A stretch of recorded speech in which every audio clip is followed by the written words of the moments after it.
औज़ुबिल्लाहिमिनश्शैतानिर्रजीम बिस्मिल्लाहिर्रहमानिर्रहीम। शुरू अल्लाह के पाक नाम से जो बड़ा मेहरबान और निहायत रहम वाला है। अस्सलाम वालेकुम फ्रेंड्स, कैसे हैं आप सब? उम्मीद है आप सब ठीक ठाक होंगे। वेलकम है आपका मेरे चैनल कुकिंग विद मुस्कान पे।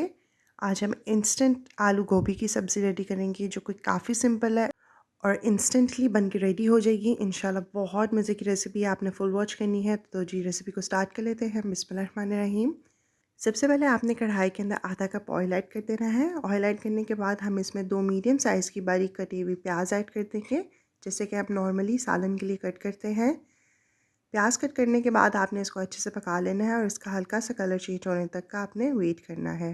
3 से 4 मिनट लगेंगे। उसके बाद जो है वो प्याज़ों का कलर चेंज होने लग जाएगा। देखें बिल्कुल इस तरह से। जब ये वाली स्टेज आ जाए तो आपने इसके अंदर 1 टीस्पून के करीब जो है वो सफ़ेद ज़ीरा ऐड कर देना है। सफ़ेद ज़ीरे से बहुत अच्छा फ्लेवर और खुशबू आती है। ज़ीरा ऐड करने के बाद आपने इसके अंदर 1/4 टीस्पून जो है वो अजवाइन का ऐड कर देना है। ये काफ़ी इंपॉर्टेंट है गोभी की सब्ज़ी के अंदर, क्योंकि समटाइम्स जो होता है वो लोगों को ये जल्दी हज़म नहीं होती। तो अजवाइन जो है वो डाइजेस्ट करने में काफ़ी ज़्यादा हेल्प करती है और वैसे भी इसकी बहुत ज़्यादा बेनिफिट्स हैं और इसको जो है आप अपने तकरीबन हर सालन के अंदर ज़रूर यूज़ किया करें। प्याज़ों को अच्छे से ब्राउन करने के बाद हम इसके अंदर जो है 2 मीडियम साइज़ की कटी हुई जो है वो टमाटर ऐड कर देंगे। टमाटर को मैंने फाइनली चॉप कर लिया था। अगर आपके पास चॉप टमाटर नहीं और पेस्ट है तो आप वो भी ऐड कर सकते हैं, क्योंकि हमने इसको जो मसाला है वो अच्छे से भून लेना है, यानी कि उसको अच्छे से हमने पका लेना है। जब टमाटर और प्याज अच्छे से मिक्स हो जाएं तो इस स्टेज के ऊपर हम इसके अंदर कुछ स्पाइसेस ऐड कर लेंगे। हस्ब ज़ायक़ा हम इसके अंदर नमक ऐड करेंगे। मैंने यहाँ पे 1 टीस्पून ऐड किया है। 1 टीस्पून हम इसके अंदर लाल मिर्च का पाउडर ऐड कर देंगे। 1 टीस्पून ही हम इसके अंदर सूखे धनिया का पाउडर ऐड कर देंगे।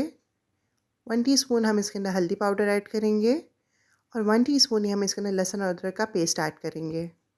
सब स्पाइसेस ऐड करने के बाद आपने मसाले को जो है वो अच्छे से भून लेना है। आपको तकरीबन यहाँ पे 4 से 5 मिनट लगेंगे। जैसे ही आप देखेंगे ऑयल सेपरेट होना स्टार्ट हो गया है तो इसका मतलब है कि आपका मसाला अच्छे से रेडी हो गया है। और आप सब मेरी ये वीडियो किस कंट्री या सिटी से वॉच कर रहे हैं मुझे कमेंट बॉक्स में ज़रूर बताएं। और अगर आप लोगों में से जिसने मेरे चैनल को सब्सक्राइब नहीं किया तो मेरे चैनल को सब्सक्राइब कर दीजिए और अगर रेसिपी पसंद आ रही है तो वीडियो को लाइक ज़रूर कीजिएगा। तो जी देखिए ऑयल काफ़ी अच्छे से सेपरेट हो चुका है। अब हम क्या करेंगे, इसके अंदर आपने कोई वाटर कुछ ऐड नहीं करना। सिंपल हमने इसके अंदर जो कटी हुई गोभी है वो ऐड कर देनी है। गोभी को मैंने ऑलरेडी कट करके अच्छे से वॉश करके रख लिया हुआ था। जब आप गोभी को अच्छे से वॉश कर लें तो आपने उसका सारा पानी जो है वो अच्छे से निकाल देना है। किसी टोकरी में उसको डाल के रख लीजिएगा।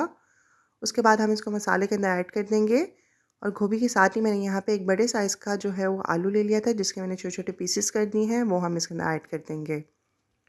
गोभी और आलू ऐड करने के बाद हम इसको अच्छे से मिक्स कर लेंगे। तकरीबन 2 से 3 मिनट के लिए आप इसको इस स्टेज पे भी पका लीजिएगा। और उसके बाद आपने सिंपल क्या करना है, इसके अंदर कोई पानी कुछ ऐड नहीं करना।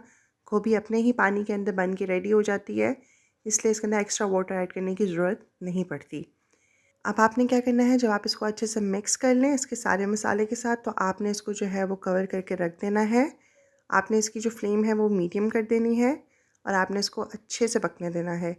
तकरीबन इसको 8 से 9 मिनट लगेंगे और जो गोभी है और आलू है वो पकना स्टार्ट हो जाएंगे, यानी कि वो सॉफ्ट होना स्टार्ट हो जाएंगे और ये जो है गोभी आहिस्ता आहिस्ता खुद ही अपने पानी में पकती रहेगी और आप देखेंगे कि आहिस्ता आहिस्ता ऑयल भी सेपरेट होने लग जाएगा। जब आप देखिए गोभी और आलू जो है तकरीबन 80% तक पक गए हैं तो आपने इसको अच्छे से स्टेज पे भून लेना है। तकरीबन 3 से 4 मिनट तक आप इसको स्टेज पे भून लीजिएगा। काफ़ी अच्छा फ्लेवर और खुशबू आना स्टार्ट हो जाएगी और आप इसको जो है सिंपली रोटी के साथ सर्व कर सकते हैं या वाइट राइस के साथ, यानी कि जब हम राइस को बॉईल करते हैं उसके साथ भी इसको खाएं, बहुत मज़े की लगती है मुझे तो स्पेशली। और साथ में आप चटनी बनाएं, बहुत अच्छी लगेगी।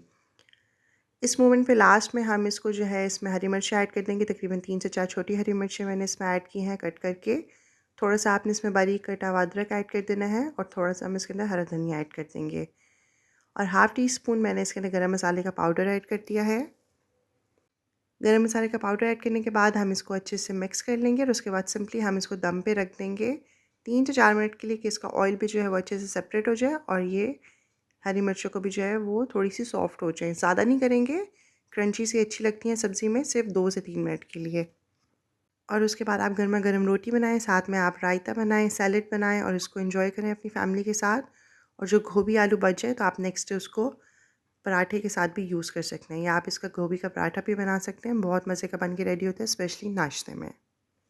So friends, I am sure आपको मेरी रेसिपी ज़रूर पसंद आई होगी। अगर आप सबको मेरी रेसिपी पसंद आई है तो मेरे चैनल को सब्सक्राइब कर दीजिए, बेल आइकन को प्रेस कर दें ताकि आपको मेरी हर न्यू वीडियो की नोटिफिकेशन मिलती रहे। इस वीडियो को लाइक करें, इसको शेयर करें, इस पे कमेंट करें। अल्लाह ताला हम सबके दस्तरखान में बरकतें डालें, हम सबको अपनी ईमान में रखें। अपना बहुत ज़्यादा ख्याल रखिएगा और मुझे अपनी दुआओं में याद रखिएगा। Thanks for watching my video. Allah हाफ़िज़।